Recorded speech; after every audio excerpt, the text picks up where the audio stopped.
Hello and welcome to Enchantment of Eternity's review for Star Trek Strange New Worlds Season 2, Episode 7, Those Old Scientists. This video is a part of a series of videos where I review episodes of Star Trek Strange New Worlds, so I have to start with a spoiler warning for Strange New Worlds up to Season 2, Episode 7. If you have not seen up to this point, you will not want to watch this episode, otherwise some things will be spoiled for you. So, I giggled a little bit in my introduction because I kept almost saying Lower Decks. Instead of Strange New Worlds, I had to correct myself before saying Lower Decks. So,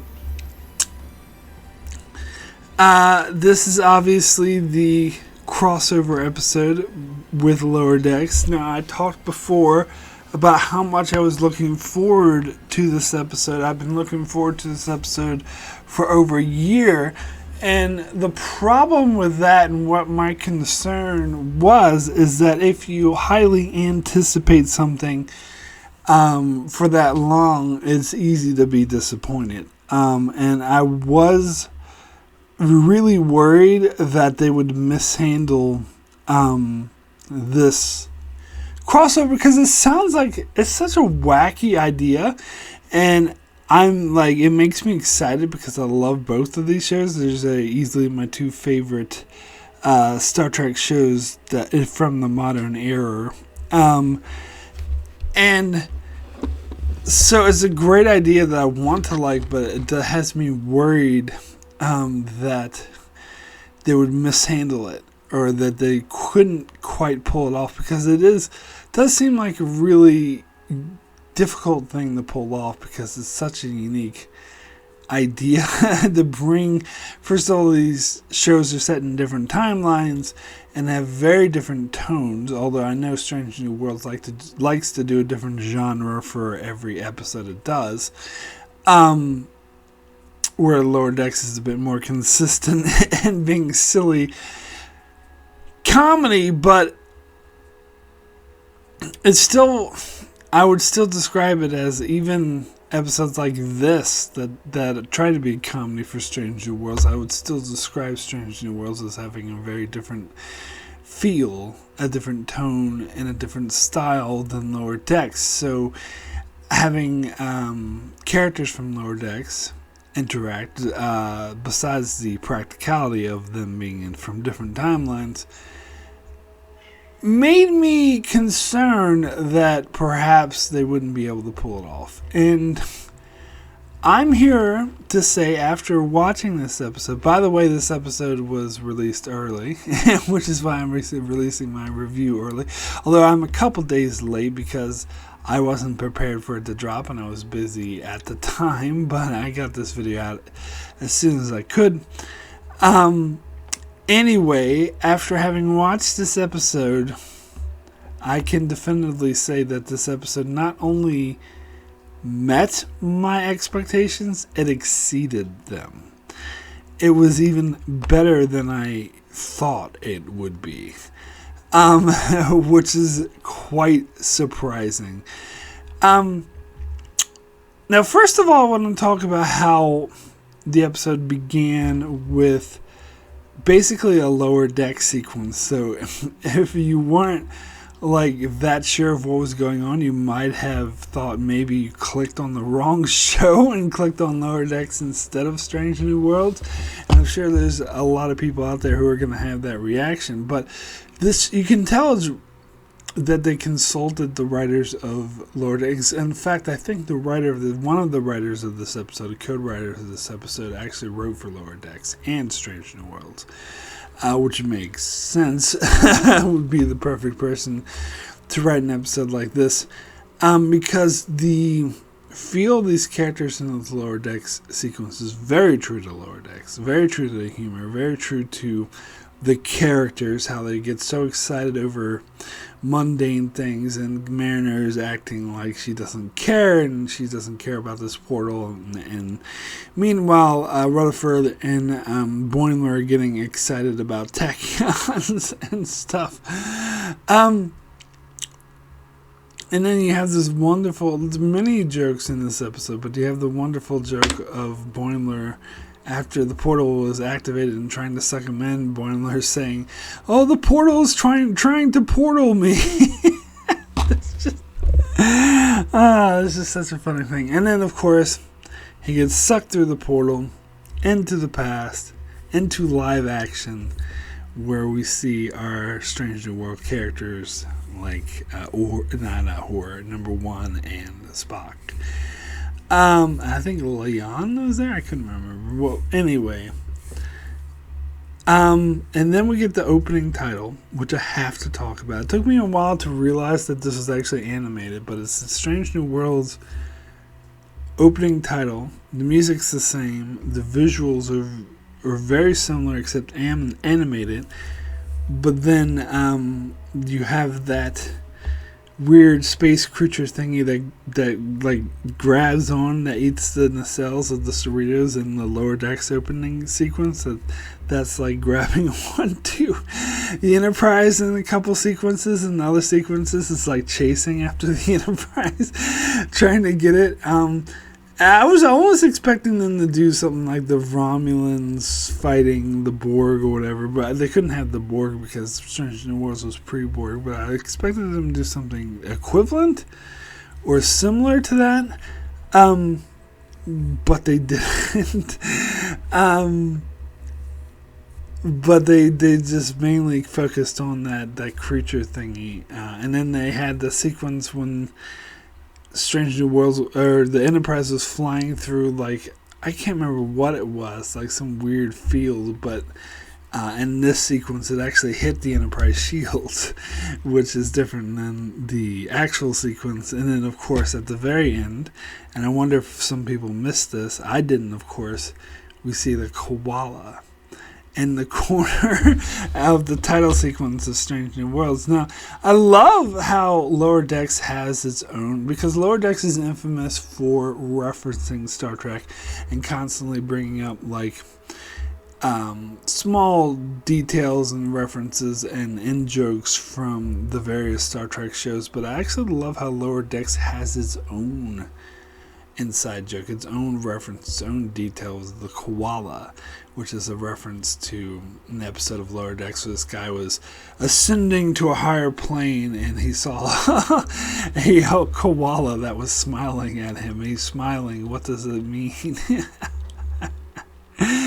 I still love that episode. But and then the koala's referenced after that in a few other Lower Decks episodes, so it's kind of its own little in joke there, and I love how that's there. Like, people who never seen Lower Decks probably won't even notice the koala, and if they do, they'll have no idea what it's about. But it's not going to interfere in any way, shape, or form. It's kind of just an in joke. And I like that. I like that Lower Decks now has its own sort of in jokes. So then you get Boimler being in live action, interacting with the Enterprise crew, which I love. And it's kind of not what I expected, because they treat him like Future Boy, and they say they know he's from the future, but they want to minimize the damage from the timeline, so they don't want him to tell anything about his past, or his future, sorry. Of their future, his past, their future, sorry. And I feel like a lot of other Star Trek characters in the past, or Star Trek crews, wouldn't really give a shit about Boimler's future or past, because it's their future. And they would have the action, well, I don't care if you alter your timeline, because who's to say your timeline's better than mine? But I'm glad they don't have that attitude. I'm glad they seem to be more realistic and more adult about it, and more warning him not to change anything. But he is like stumbling around, so much so that La'an has to like give him a sort of lecture. And I love this scene, by the way, because it references her recent experience with time travel, and she's speaking from experience. And this is the thing about this episode, is that it's not just silly comedy. It's really good character story, and I think that's maybe not what I was expecting. That it really gets to the heart of these characters, and it's actually, it has, it's actually really touching episode, which again is not what I expected. But of course, it's intercut with a lot of great humor that I think really works in the way that Lower Decks really works. But it is really interesting seeing Jack Quaid, and then later Tani Noomsum, I think. I'm sorry if I'm mispronouncing her name, but the actress who plays Mariner. It's so interesting seeing them in live action. It's a different feel. Like at points, my brain had to connect. It's particularly with Mariner. With Boimler, it was easier for me to connect that this is Boimler, although Jack Quaid. Seeing Jack Quaid is a little bit different, but seeing the actress who played Mariner in live action, sometimes I had to tell myself to make that connection. But it's just different, and so there's nothing wrong with that. It's just anyway. So they try to figure out a way to get Boimler back to his own timeline, and I love how Pike refers to Boimler as a toddler that he has to keep from knocking over the furniture. And I do feel like that's because he's behaving like the cartoonish way these characters behave in Lower Decks, which is admittedly ridiculous and come off as very manic compared to how most Star Trek shows. In fact, they even have a meta joke about this later when Mariner tells Boimler that they're talking a lot slower. And that's not because they're in the past, but that's because it's a live action Star Trek show.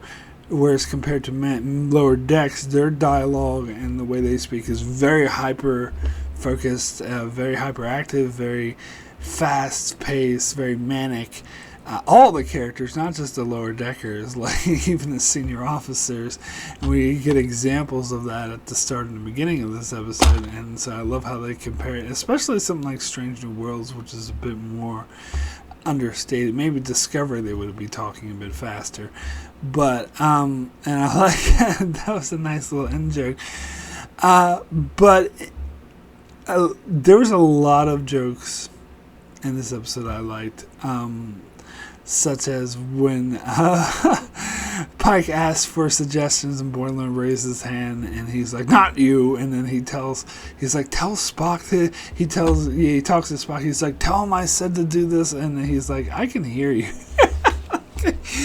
Like, that's just it's the manic character. But I love how we get the sequence of the Orions, and we get the talk about in the start of the episode about how the Orions discovered the portal first and Tendy's ancestor was on it, and so he was like, "Oh, this is just a science vessel, it's okay, trust me, I know." I like how when he's like, "Well, what if I happen to know?" And Pike's reaction is like, "Careful," because they warned him about giving anything away from the future. But then we get the Orions, who, if I didn't look this up on IMDb, perhaps I should, but the guy actor who plays that lead Orion looks so familiar. I think he's a Canadian actor who appeared in The Outer Limits and one of my favorite episodes of The Outer Limits and Stargate SG-1. I think it's the same guy. I'd have to look it up, but I'm pretty sure it's him. But it was interesting. But anyway, he steals the portal. I think it's kind of funny how, Spock is like, reports they're bringing the portal up to the ship, and Pike's like, explain yourself. He's like, "Oh, I just think your science officer is mistaken," and they just warp away. And that's kind of funny. And they all look to Boimler and how he fucked up. And then, but he says he knows a way to find the Orion ship, but they're like, it's using future knowledge. And he's like, "Well, what if you just turn around and don't look?" They're all turning around. Yeah, that's a really cool scene. And then, of course, they catch up to the Orions, and Pike wants to use weapons. And again, I actually really like the scene where Boimler has to talk him down. And he explains, like, I have a friend in Starfleet who's an Orion. And as he's talking, Pike's like, you're giving away too much. You're not supposed to talk about the future. But eventually Boimler gets to the point. It's like her ancestors on that ship. If you destroy it, and he follows it. He's like, I could erase her from time. And so he understands the importance of what he's saying and takes Boimler seriously. And I like how Boimler, of course, we got a lot of comedic moments where he praises Pike for all this stuff and does all this hero worship and says he has great hair. And he even admits that that's kind of rubbing off on him and endearing him to Boimler, the fact that he's hero worshipping Pike so much. And so, but he butters him up by saying he's a great diplomat. And so Pike tries his diplomatic skills and manages to get the portal back, but has to give away all this precious grain that this colony desperately needed. And so without the grain, the colonists are going to have to relocate. And then Boimler feels guilty about that, and you have I like the scene you have with him and Pella, where Pella's kind of like, oh, maybe you could I know what you could do. You could find a portal and make it so that you never came, so you didn't mess everything up. And he's like, oh, thank you. I feel so much better after that. Yeah, because it's obvious he was already feeling terrible, and she was just making it worse. But that's the kind of character she is. But they find a way. They get the portal back, and so he's ready to leave. He says his goodbyes, but instead Mariner comes through. Now I knew this was going to happen because, of course, I knew from promotional material, interviews, previews that Mariner was also going to be in this episode, in this timeline, in live action.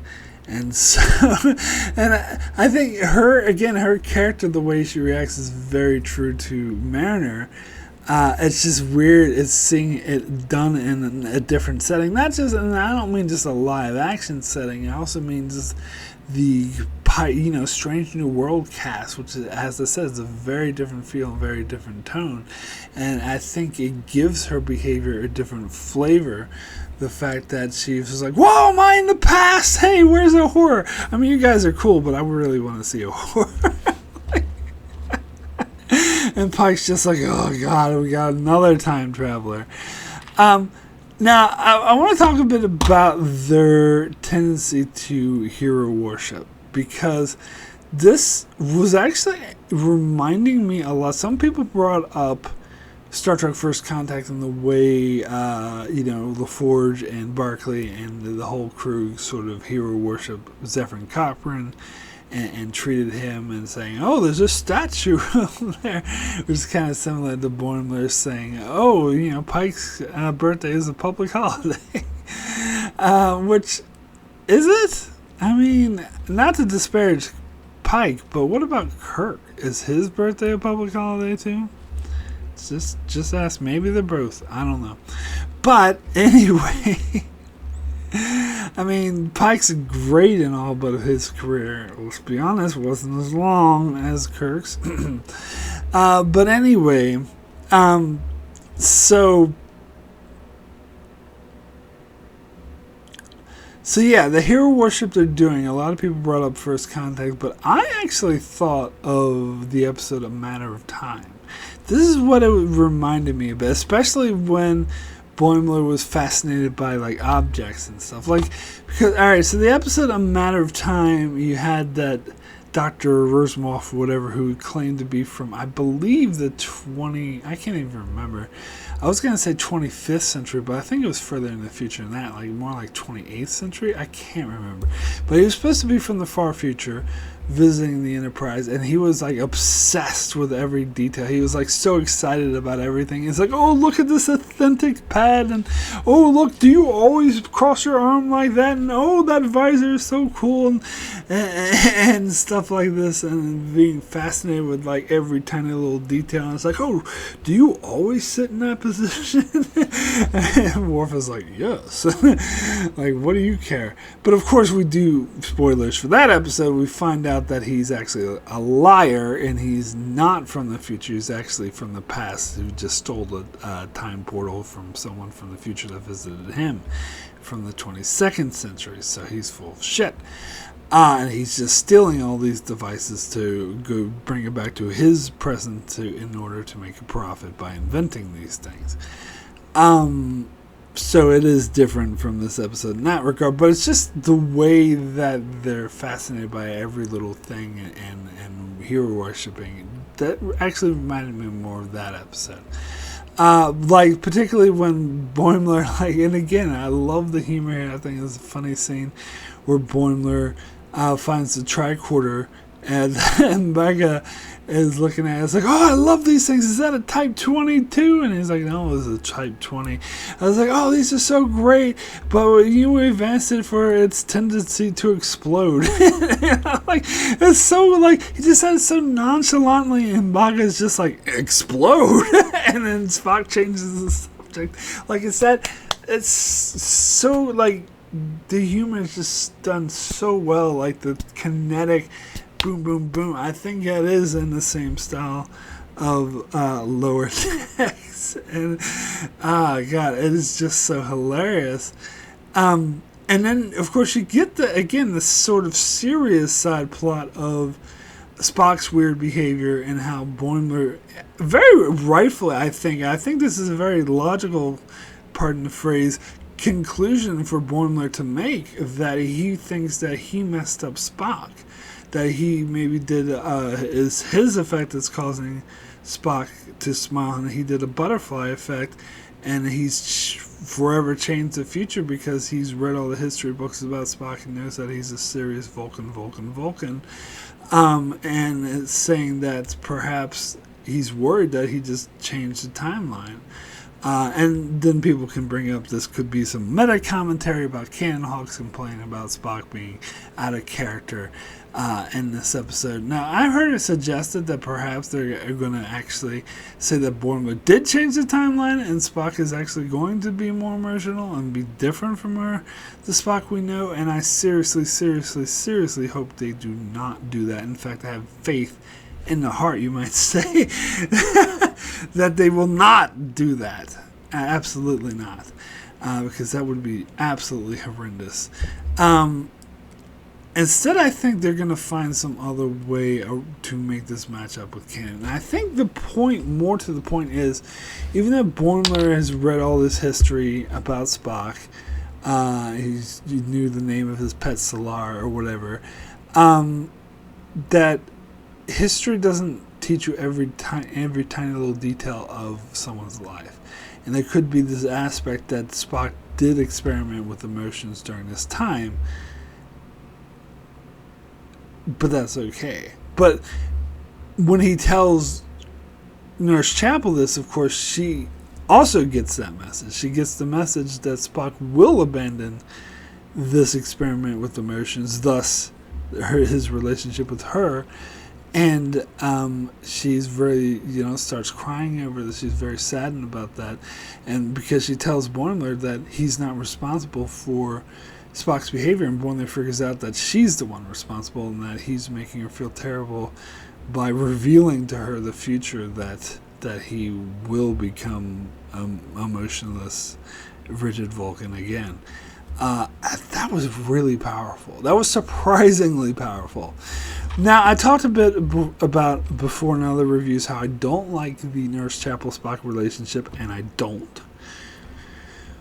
But I was thinking about this more, and I think that I have a theory of how they could reconcile this with canon, which I think they will. I don't think they're going to say, oh, this is a new timeline where Spock and Nurse Chapel hook up and he has emotions now. As I said, I have faith in the heart that they're not going to do that. because that would suck. What I excuse me.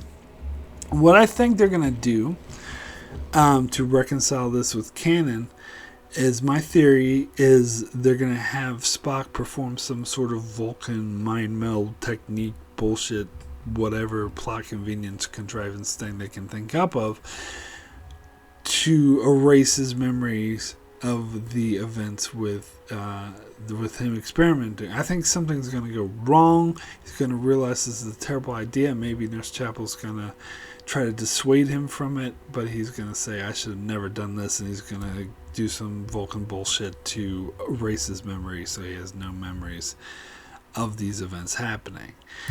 And one might say, well, does that really fix canon? Because Nurse Chapel would still remember. But that might actually be a good retcon to explain Nurse Chapel's behavior in the original series, why she has such a big crush on Spock, because it seems so out of place. But if they had a prior relationship that he no longer remembers, that would give more meaning to scenes like From the Naked Time, where Nurse Chapel gets infected by the drunk virus that makes her intoxicated, where she goes to Spock and says, I'm in love with you, Mr. Spock. That always seemed silly and just like a childish crush. But if it was actually based off of this, where they had a firm relationship that he erased from his memory, that would actually make that a more powerful scene. Now, would it fix canon entirely? No, not necessarily, but I think it would be good enough for government work. I think it would be close enough. So, and I do feel like they do need to do something. They can't just ignore it. Because they are saying they're the same characters, which I wish they wouldn't have said that Nurse Chapel was. I keep saying they should have just given this character a different name, then I'll be okay with everything. But whatever. Anyway, so yeah, that was nice. We get when Mariner comes back, the episode just gets funnier. In fact, I was really, because I knew Mariner would come, I was really waiting and hoping. I was like, when's Mariner going to show up? This is going to be so much better when she does. And it was. Seeing the interplay with them, her going like, oh, Spock's so hot. And I love how when they're like talking, she brings up, she's like, oh, something about, at least we didn't time travel into dystopian San Francisco in the middle of riots. And I love how, like, number one is just like, because Spock is like, do you notice how the references are very oddly specific? Again, which is a very funny meta joke about how Lower Decks always reference very specific events of that happen in Star Trek and various Star Trek shows. And of course it's kind of taking on the perspective of someone who watches Lower Decks who's never seen Star Trek before, because Una and Spock don't get the references because they're referencing things from the future that hasn't happened yet. Although this one was in the past, but it's about people from their future who travel anyway. And I love the reference that they just referenced past tense as well, which God, is so hilarious. And so they try to figure out a way to get them back to their time. And I love how, so we come up with two red herrings, so two dead ends, basically. One is Mariner going off with Uhura to study this ancient text and trying to figure out what's written on the portal, and Boimler going off with Spock to try to recreate the material they need in order to time travel. But I do love both those scenes because we get Mariner sort of meeting our hero and finding, and even it's great at the start of the episode how she said, "Oh, a horror knows how to have fun," and this we get, and this actually is a good conclusion or a good continuation of a horror storyline that's been happening all season about her being a workaholic, not getting enough sleep, and how that's a different person than Mariner thought she would be, but instead of being disappointed, she tries to introduce her to fun and having more fun and trying to get her to lighten up, and by taking her to the bar and creating this Orion drink or trying to recreate it, they're missing the key Orion ingredient, which they will get at the end, which again I think is a nice setup. And then they reference the Nausicaans in this scene, how Mariner refers to Dom Jot as a game that Nausicaans love to play even though they're very bad at it. Human played Dom Jot.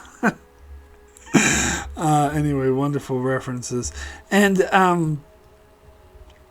then you have Boimler going off with Spock, and this scene was great too because again it has that emotional true storyline where Spock confronts Boimler about what he said in Nurse Chapel, even though he doesn't know exactly what he said. He just knows that she got upset, and he says he can surmise, he can tell that every time the Spock shows emotion or experience with emotion, he can tell that Boimler is very uncomfortable, and so he extrapolates that. The reason that the history that Boimler knows Spock is very logical and that shows no emotion. And I love that when he says that, Boimler's like, no, you shouldn't extrapolate that. Like he tries to hide it. But Spock is smart enough to figure Boimler out, and I love that. But then Spock's conclusion is that he shouldn't, because Boimler's from the future, he shouldn't let him influence him, otherwise he will change the future, that Spock should just behave in the way that he would normally behave regardless of the information that Boimler says, which makes a lot of sense, which again does lead me to believe of my theory of him losing his memory is going to happen. But then I love the scene. It was so great when the sparks are flying and Boimler starts, and you get the classic Boimler scream. It's so good to see the Boimler scream in live action. And he says to Spock, "As sparks are flying, is this normal?" He's like, "No, it is not. I suggest you find cover." Like very calmly as he's walking away. It's just so hilarious. And then Boimler does more Boimler screams, and they hide from the sparks and realize that that this manufacturing this element is not going to work. And then you have Boimler and Mariner trying to contact the Orions to try to get the grain back, try to give them, because they realize they're going to be stuck there. Oh, I love, by the way, when Boimler says that they're going to be stuck there and going to have to live off the grid. And the Mariner is saying, "What? I need grid. I live on grid." Oh god, the humor in this episode is so good. And then so they go to the shuttlecraft to contact the Orions, and if they each go there individually, they just both had the same idea. And I love it. Again, this is like perfect comedic timing. The way that Mariner is like, "Oh, let me do it. I never get caught." And as soon as she says that, Leon shows up and points a phaser at them. And so they're marched into Pike's quarters, and he says he's going to confine them to their quarters, and Mariner's like, "Please don't do that to Boimler. He's never going to recover, that his heroes." And this kind of gets back to the opening scene and they're still in the lower decks animated future, where Boimler says Mariner says something about disappointing Uhura as her hero. Is like, "I wouldn't want to do that," and Boimler's like, "I would love to disappoint Uhura," but he is finding that that's not true, that he is disappointing his heroes and he doesn't like it. But then Mariner gives him a nice little heart to heart, and they talk about, Boimler brings up that the fact that he should celebrate his birthday, because he goes to them, he's like, "Don't stop encouraging my crew to celebrate my birthday. I don't want to." And he says, well, you should while you still have the time. And Mariner's like, oh, stop it. You're giving him away the future. But it's actually a very good thing that Pike already knew that about his impending, not death, but crippling. Or, being paralyzed. And it's such a good, it's just, it's very lucky for Boimler that he already knows, otherwise he would be clearly giving it away that something horrible was about to happen to him. But he explains it's not about that it's about his father. He's older than his father, and he wants to celebrate it alone with a bottle of whiskey. But they still convince him. They're like talk about how he wished he spent more time with his father. They said, well, won't your friends wish they would spend more time with you, and you're depriving them of that? It's really wise advice. It's really it's really touching, heartfelt stuff that Lower Decks actually does and is known for, and so it should make perfect sense that it would be here. And so, but then he brings up, when he talks about how excited Boimler is, and Pike's like, oh, I understand, I'd be the same way if I went to Archer's Enterprise. And then, of course, that rings the bell with Boimler, and he comes up with the idea to use the element from Archer's Enterprise. And I love how they tell the story about it, and that the material they need is actually within the Enterprise itself. And they go to get it, and Uhura and Ortegas are hero worshipping the NX-01 crew, which is a nice shout out to Enterprise.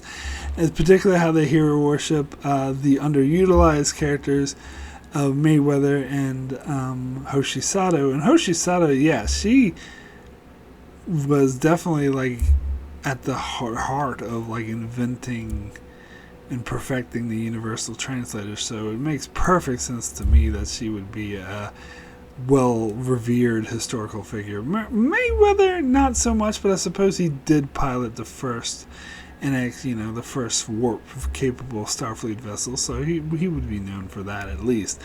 But, it makes sense for Ortegas to idolize a pilot and for Uhura to idolize a communications officer. But then I love how they point out, they're like, wait a second, we sound like them. And it sort of makes them relate to Boimler and Mariner more, and that's really touching. That's really nice. But now I want to get to what I think is the most touching part of this episode, the part of the episode that did nearly bring me, I think it did bring me to tears, if I'm being honest, and that's number one, because throughout the episode, Boimler is being very intimidated by her, which I think is hilarious.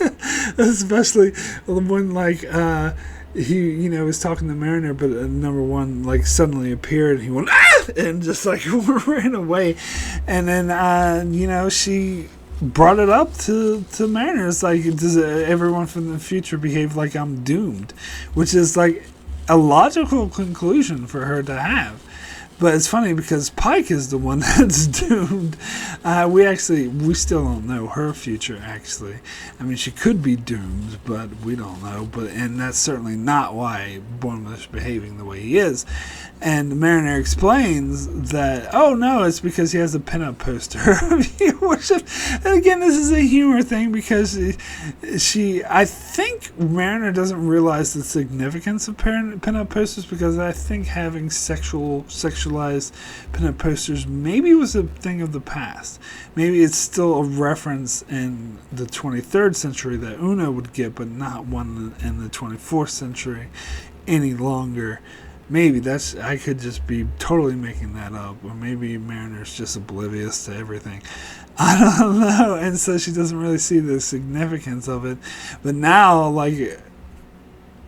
Una doesn't think that Boimler knows that she's doomed. He thinks that he's perving on her, and that's why he's so uncomfortable. But then we get the final scene at the end of the episode with just how when they're about to beam down, where Mariner explains it to her and says that no,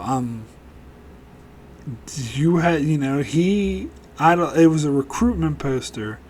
Not anything bad that it was a recruitment Starfleet poster, and Boimler explains that it's what got me to join Starfleet. Like, you were the one who inspired me to join Starfleet. And then he said that ad aspera per spera, whatever the hell that Latin phrase was from the second episode of this season. And this is the moment where I cried, where I shed a few tears. Because this is so touching. Because especially after seeing that episode and how much that meant to her and how much her hardship went, and she made that speech talking about how she was inspired to join Starfleet and trying to get them to accept her for who she is, and the fact that she learns that they put that phrase on a poster, like, that means the world to her, and she even got a little teary-eyed by that, which makes total sense. And I thought this was such a touching scene. This is what I mean by this episode was not what I expected, because I did not expect to get so emotional. I knew this would be as funny as it was, or at least I hoped it would be, and it was. But I didn't think that it would bring me to tears. I didn't think it would be this emotionally powerful at the same time, despite its silly premise. And I will admit, it does have a very silly premise, which of course it does. It's a Lower Decks crossover, but that's just so powerful. And then so then they beam back and they go back to the future, and we get another animated sequence of Lower Decks, and we see the poster that they were referring to of the ad aspera spera that has Una Chin Riley on it. And I love how Ransom shows up. He goes, "Oh, Numero Una," the hottest first officer in Starfleet, which of course is the meta joke because the actor who voices Ransom is married to Rebecca Romijn, who plays Una Chin Riley. So actually it took me a while to realize. I was like, oh wait, yeah, that's why Ransom's perving on Una. It's an in joke because these two people are actually married in real life, which again I think is clever. So yeah, I thought that was a great way to end the episode. One thing I did want to go back and mention that I skipped over was where they're in the shuttle and Boimler's startled by Mariner, and he just shouts out expletive something about Q. It's like, holy Q, or something like that. And the Mariner's like, no, they don't have Q yet. They're doing a Trelane thing. Which technically they don't even have Trelane yet either. That doesn't happen until Kirk's time, but still, it's a meta in joke about how Trelane was the original series version of Q. It's brilliant. I fucking love the humor. Anyway, so then we get the final sequence of the episode where we get the animated, we go back to the Pike's Enterprise, but we get the animated version of it, and they kind of make the joke about how they got the actual alcohol from the Orions, and that's what's making them it's two-dimensional. Like, I feel two-dimensional, and Ortega's like, my eyes are really big. Like, that was a perfect way to end the episode. That was the perfect way to end the episode. And I was, like, really hoping, because I think Anson Mount alluded to being animated, and so I was really hoping that was the case, that we would see an animated version of him, and that's this scene, like, delivered. It was so good. Now, the stuff with the Ryans, I kind of glossed over that when they beam back to take the portal away, but they convinced them not to by saying that they will tell everyone that's scientists, like saying that you can be scientists, and for as far as anyone's concerned, it was Orion scientists who discovered this portal, which is, as we find, why Tendi believes that's the case, which is not necessarily the case, but it's saying that they want to be considered scientists. I mean, I thought that was okay. I wasn't the biggest fan of the Orion storyline, but it's not bad. Certainly doesn't affect how much I enjoy this episode. I actually thought it was kind of cute, but in a silly way. Anyway, my rating for Those Old Scientists out of 10. I'm sorry. I'm really sorry. Why am I apologizing? I don't know why I'm sorry. But I am going to have to give this episode a 10. The best. I thought about this. I almost gave it a 9. I'm like, but why should I give it a 9? To me, this episode's perfection. It is hilarious. It's funny as hell. It's got very interesting character stories. Very true-to-life character stories.